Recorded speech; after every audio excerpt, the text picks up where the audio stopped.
often and easily. They base promptness on the relationship. So going back to my PLC, you're talking with your friend, and you might check your watch and like, yep, class is starting, but what takes precedence in that moment is this conversation that you're having with a friend, right?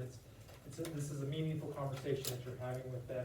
But that's a polychronic orientation where you're placing those relationships and what's happening over any kind of preset schedule. And you could probably, we did this with low and high context communication, you can probably see why they would get frustrated with each other, right? A monochronic person gets very frustrated with polychronic people because they think, why are they not sticking to the schedule that we've set? The polychronic person says, why are you so uptight? Like, you need to calm down. Like, time is not something that you can put in a jar, right? There's always more of it. Another example of this is in regards to like how we line up for things, right? So a monochronic community tends to line up very much in order, right? Whereas polychronic community, where people just kind of swarm in, so to speak. I remember having to adapt to this all the time. We would go to the post office, and I would be like wanting to like line up like single file, and nobody else was doing that. Instead, what you had to do is you would take your money out, and you had your letter, and everyone would like throw them in front of the attendant.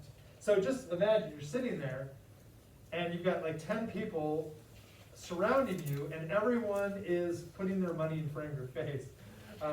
You might like I would probably would have been very uncomfortable, but I'm like, okay, I got to adapt.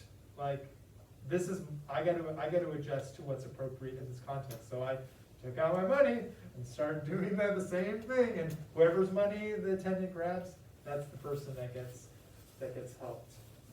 All right, so we're going to look at some intercultural scenarios. So now that we've talked about these different channels, face, kinesics, chronemics, haptics, what else? Proxemics, paralanguage. I'm going to have you and the person next to you, the person that you've been talking to all day, kind of figure out what is happening in these different scenarios. So it's going to be on the Nearpod, and then you're going to enter in your thoughts here. So here's the first one. You are a sales manager in Hong Kong, and you're having difficulty getting your employees to arrive to work on time. You hold an all-office meeting where you inform them that this practice is unacceptable and that they will be fired if they do not come to work on time. The employees have since complied, but now leave exactly on time instead of working into the evening as they previously had done, which means that many deadlines are now being missed. So go ahead with your partner, go ahead and discuss which nonverbal channel or channels do you think is relevant to this case study? What's the code?